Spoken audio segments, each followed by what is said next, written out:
ابتدا ہے رب جلیل کے بابرکت نام سے، جو دلوں کے بھید خوب جانتا ہے، دیکھتی آنکھوں سنتے کانوں۔ السلام علیکم۔ اللہ تعالیٰ سے ہمیشہ عزت، علم، آزادی، خوشحالی اور صحت کی دعا مانگیں۔ جو قدرتی حسن پاکستان کو اللہ تعالیٰ نے عطا کیا ہے، یہ آپ کو دنیا کے کسی کونے میں نہیں ملے گا۔ یورپ میں بلند ترین پہاڑ کی اونچائی 5000 میٹر ہے، جبکہ پاکستان میں 7500 میٹر کے 30 پہاڑ ہیں۔ دنیا میں 8000 میٹر کے 14 پہاڑ ہیں، ان میں سے 5 پاکستان میں ہیں۔ پاکستان دنیا کے ان 10 ممالک میں شامل ہے جس میں ہر قسم کی زمین موجود ہے۔ ہمارے ملک میں 1.5 گھنٹے کی فلائٹ کے بعد موسم بدل جاتا ہے۔ جقبہ آباد میں 50 سینٹی گریڈ گرمی پڑتی ہے اور عین اس وقت ناگا پربت، کیٹو، ہندوکش اور راکا پوشی کا درجہ حرارت -50 ڈگری ہوتا ہے۔ ملک میں بے یک وقت صحرا بھی ہیں، سمندر بھی، دریا بھی۔ میدان میں یہ سرسبز پہاڑ بھی، خشک اور بنجر چوٹیاں بھی، اور برف کی ایسی غاریں بھی جن میں آج تک کسی انسان نے قدم نہیں رکھا۔ اس میں جدید ترین تہذیب 5000 سال پرانی سویلائزیشن کے ساتھ سانس لیتی ہے۔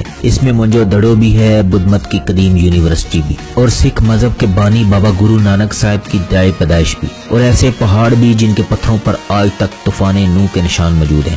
دنیا میں اس وقت 200 کے قریب ممالک ہیں، جن میں پاکستان ایک ملک ہے جو روس سے کم از کم 10 گنا چھوٹا، لیکن اس کا نہری نظام روس کے نہری نظام سے 3 گنا بڑا ہے۔ پاکستان دنیا میں مٹر کی پیداوار کے لحاظ سے دوسرے، خوبانی، کپاس، گنے کی پیداوار کے لحاظ سے چوتھے، پیاز اور دودھ کی پیداوار کے لحاظ سے 5ویں، کھجور کی پیداوار کے لحاظ سے 6، آم کی پیداوار کے لحاظ سے 7ویں، ٹیکسٹائل اور چاول کی پیداوار کے لحاظ سے 8ویں نمبر پر ہے۔ گندم کی پیداوار کے لحاظ سے 9ویں اور کینو کی پیداوار کے لحاظ سے 10ویں نمبر پر ہے۔ اس کی صرف گندم کی پیداوار پورے براعظم افریقہ کی پیداوار سے زائد اور براعظم جنوبی امریکہ کی پیداوار کے برابر ہے۔ پاکستان دنیا میں صنعتی پیداوار کے لحاظ سے 55ویں نمبر پر ہے، کوئلے کے ذخائر کے اعتبار سے چوتھے اور تانبے کے ذخائر کے اعتبار سے 7ویں نمبر پر۔ اس کے گیس کے ذخائر ایشیا میں 6 نمبر پر ہیں۔ میزائل ٹیکنالوجی میں پہلے، دنیا کی 7ویں ایٹمی طاقت بھی، اور دنیا کے ان 2 ممالک میں سے ایک ہے جو کلمے کی بنیاد پر بنے ہیں۔ یہ ملک کوئی عام ملک نہیں، اس ملک کو چھوٹا نہیں سمجھنا۔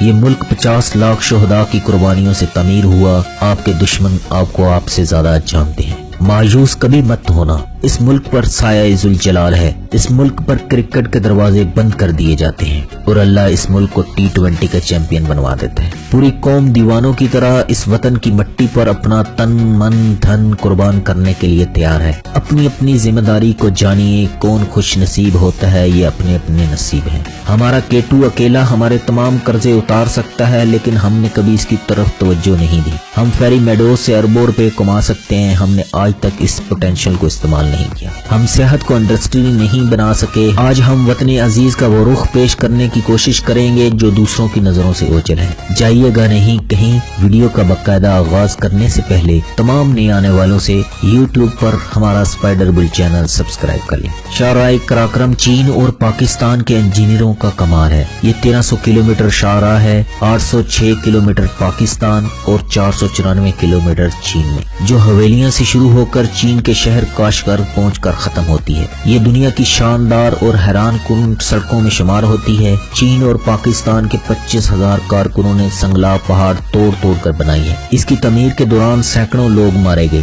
یہ 1979 میں چین کا جدید ترین دنیا کے ساتھ پہلا زمینی رابطہ تھا۔ اس سڑک نے پاکستان اور چین کے لوگوں کی زندگی میں شاندار کردار ادا کیا۔ چین 80 کی دہائی تک دنیا سے کٹا ہوا تھا۔ دنیا کی کوئی فلائٹ چین جاتی تھی اور نہ ہی چین اترتی تھی۔ چین کے مسلمان عمرہ اور حج کی نعمت سے محروم تھے۔ چین میں قرآن کی اشاعت نہیں ہوتی تھی۔ اس سڑک نے چین کے مسلمانوں پر عمرہ، حج اور قرآن کا راستہ کھول دیا۔ چینی مسلمان شاہراہ قراقرم پر بسوں، گھوڑوں اور پیدل سفر کرتے ہوئے راولپنڈی آتے اور جہاں سے PIA کے ذریعے مکہ اور مدینہ پہنچ جاتے۔ یہ لوگ واپسی پر پاکستان سے قرآن کریم کے نسخے بھی لے جاتے۔ چینی حاجیوں نے پاکستان میں چینی مصنوعات بھی متعارف کرائیں۔ راولپنڈی کالے روڈ پر ان کی سرائیں ہوتی تھی، جسے اب چائنا مارکیٹ بھی کہا جاتا ہے۔ یہ لوگ فلیٹ تک ان سراؤں میں رہتے تھے۔ یہ لوگ دن کو اپنا سامان سرائے کے باہر سجا کر بیٹھ جاتے۔ پاکستانی یہ سامان خریدتے، شام کے وقت یہ سرائے کے اندر چلے جاتے۔ اس سامان میں سنہری رنگ کا سیفٹی ریزر بھی ہوتا تھا۔ پاکستان کی ایک نسل نے اس سیفٹی کے ذریعے شیو کی ہوگی۔ یہ سیفٹی ہمارا چین کے ساتھ پہلا باقاعدہ تجارتی تعارف تھا۔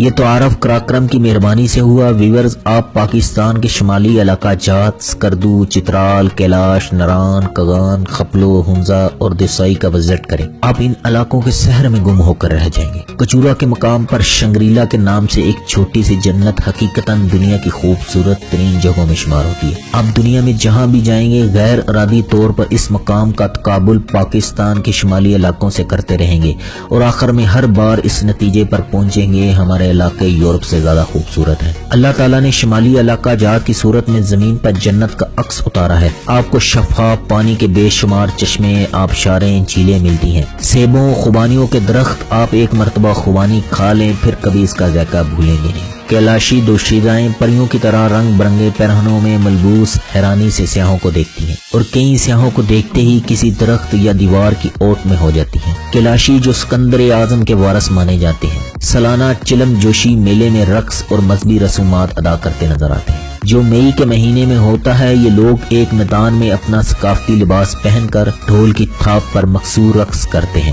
اور ہم میں سے جس شخص نے جاگتی آنکھوں سے گلگت بلتستان کے ضلع دیر میں واقع پاکستان کی دوسری اور دنیا کی نویں بلند ترین چوٹی ناگا پربت کے عین دامن میں فیری میڈوز نہیں دیکھی، وہ بدنصیب انسان ہے۔ آپ کو بے شمار ملکی اور غیر ملکی سفر ناموں میں اس کا تذکرہ ملے گا۔ کراکرم کے ایک طرف بلند و بالا پہاڑ ہیں، دوسری طرف گہرائی میں دریا سندھ۔ اسلام آباد سے گلگت تک 628 کلومیٹر کا فاصلہ ہے۔ یہ سفر انتہائی کٹھن ہے، چلاس خشک بنجر اور سنگلا پہاڑوں میں گھرا ہوا ہے۔ رائے کوٹ برج یہ مقام فیری میڈوز کا بیس کیمپ ہے، یہاں سے اصل سفر شروع ہوتا ہے۔ عام گاڑیاں یہاں سے اوپر نہیں جا سکتی، چنانچہ لوگ اپنی گاڑیاں یہاں چھوڑ جاتے ہیں اور باقی سفر مقامی جیپوں پر طے ہوتا ہے۔ رائے کوٹ برج پر مقامی لوگ جیپوں کے ساتھ کھڑے ہوتے ہیں۔ ان لوگوں نے جیپوں کی آمد و رفت کا باقاعدہ سسٹم بنا رکھا ہے، یہ اپنی اپنی باری پر مسافر اٹھاتے ہیں۔ انہوں نے ریٹس بھی طے کر رکھے ہیں، شروع میں ریٹس زیادہ لگے گا لیکن جب تاتو گاؤں پہنچیں گے تو یہ لوگ اس کرائے کے حقدار محسوس ہوں گے۔ آپ پانی کو دو پہاڑوں کے قدموں میں بہتا ہوا دیکھ سکتے ہیں۔ تاتو اس سفر کا واحد سٹاپ اوور ہے جو سلفر کے گرم چشمے کی وجہ سے تاتو یعنی گرم کہلاتا ہے۔ تاتو خوف کے سفر میں امن کا بہت بڑا جزیرہ ہے،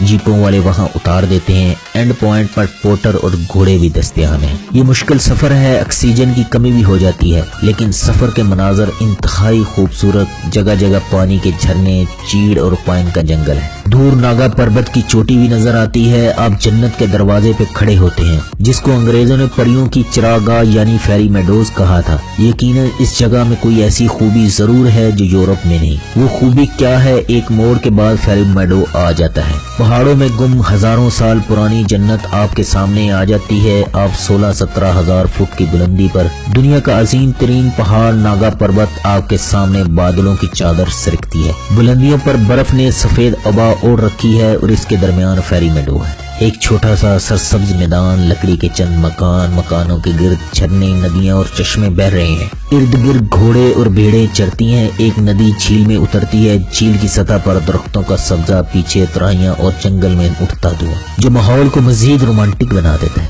فیری میڈو ایک طویل، جیتی جاگتی، دھڑکتی ہوئی پینٹنگ ہے۔ آپ اس کیفیت میں کتنی صدیاں گزار دیں گے کاؤنٹ نہیں کر سکیں۔ اس کو دیکھنے میں کوئی ایسا منتر ہے، ایسی بے شمار خوبیاں ہیں جس سے امریکہ اور یورپ محروم ہے۔ فیری میڈوز میں ہٹ کی شکل کے ہوٹل ہیں، ان ہٹ سے ناگا پربت پوری طرح ناگا نظر آتا ہے۔ ناگا پربت محض ایک پہاڑ نہیں، یہ ایک طلسم ہے جو ہر دیکھنے والی آنکھ کو اپنی طرف کھینچ لیتا ہے۔ یہ طلسم 200 سال سے کو پہماؤں کو اپنی طرف کھینچ رہا ہے لیکن جو بھی اس کی طرف جاتا ہے وہ واپس نہیں آتا۔ اسی وجہ سے اسے کلر ماؤنٹین، قاتل پہاڑ کہا جاتا ہے۔ ناگا پربت شمالی علاقہ جات کی چار اطراف سے اپروچیبل ہے لیکن فیری میڈو اس کی مشکل ترین اپروچ ہے۔ 1895 میں برطانوی کو پیما اسے سر کرنے کے لیے نکلا لیکن ٹیم سمیت اس کی برف میں دفن ہو گیا۔ اس کے بعد کو پیماؤں کی قطار لگ گئی، جو گیا وہ پھر واپس نہ آیا۔ آج تک صرف 2 ٹیمیں اس کے دامن کو ہاتھ لگانے میں کامیاب ہوئی ہیں، ایک 1953 اور دوسری 1995 میں۔ باقی تمام اس کی برف میں ہڈیاں بن کر دفن ہو گئی۔ فیری میڈو میں سردی ہوتی ہے، دن کے وقت درجہ حرارت 4-5 ڈگری ہوتا ہے اور رات کو یہ منفی میں چلا جاتا ہے۔ آپ لکڑیاں جلا کر ہاتھ تاپنے پر مجبور ہو جاتے ہیں۔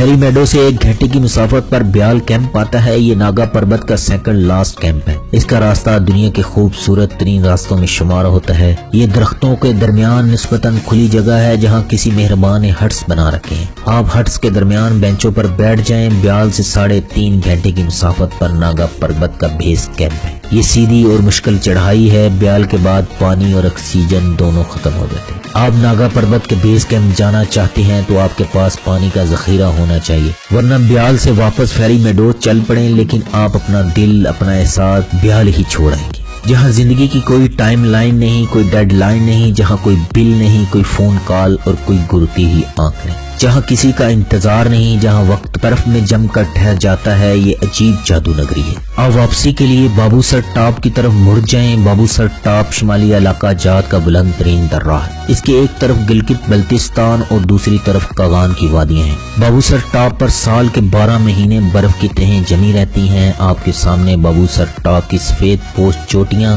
دائیں ہاتھ برف اور بائیں ہاتھ گلگت بلتستان کی وادیاں اور پہاڑ ہیں۔ یہ بھی آپ کی زندگی کا ایک شاندار لمحہ ہوگا۔ یہ بھی تصویر بن کر آپ کے ذہن میں محفوظ ہو جائے گا۔ لیکن اس سے بھی زیادہ شاندار منظر جو ہی بابو سر ٹاپ کی دوسری طرف مڑیں گے، دریائے کنہار کی وادی اپنا گھونگھٹ آپ کے سامنے کھول دے گی اور منہ سے بے اختیار چیخ نکل جائے گی۔ یہ ایک لائف ٹائم تجربہ ہوگا۔ سامنے درجنوں سفید پوش پہاڑیاں، پہاڑوں کی چوٹیوں پر برف، ڈلوانوں پر سبزہ اور سبزے کی آخری لائن پر پانی کا یہ لازوال منظر ہے۔ یہ پکچر پوسٹ کا منظر ہے۔ قدموں میں دور تک ندی بہتی ہے اور اونچائی سے یوں محسوس ہوتی ہے جیسے کسی شرارتی بچے نے ٹیڑھی میڑھی لکیر کھینچ دی ہو۔ یہ منظر زندگی کے تمام دیکھے چکھے چھوئے مناظر کا باپ ہے۔ آپ اپنے دل، یادداشت، آنکھوں کو کیمرہ بنا لیں۔ آپ اپنے وجود میں اس منظر کی ٹھنڈک مٹھاس کو محسوس کریں گے۔ ذائقہ صرف کھٹاس، مٹھاس اور ترش نہیں ہوتا، یہ بچھڑے ہوئے بے نام رشتوں کی سلگتی ہوئی یاد بھی ہوتا ہے۔ آپ نے بابو سر ٹاپ تک پہنچنے سے پہلے یہ سب کچھ سن رکھا ہوگا، لیکن آپ اسے محسوس اس دن کریں گے۔ وہ آنکھوں سے لے کر روح تک ایک ایسا سرشار کر دینے والا لمحہ ہوگا۔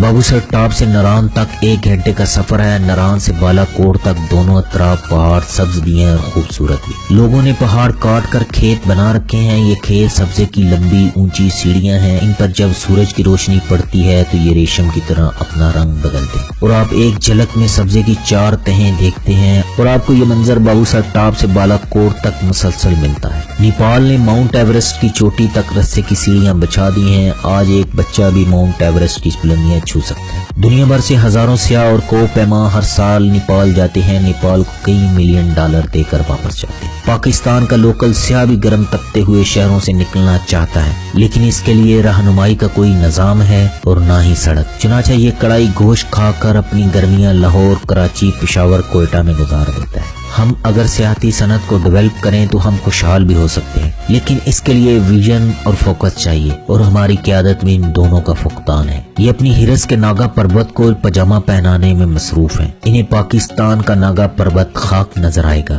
یہ تھی پاکستان کے متعلق میری ادنا سی کوشش۔ آپ اپنے دوستوں کے ساتھ شیئر کرتے ہوئے اپنی رائے کا اظہار کریں۔ مجھے دیں اجازت۔ فی امان اللہ۔ پاکستان زندہ باد۔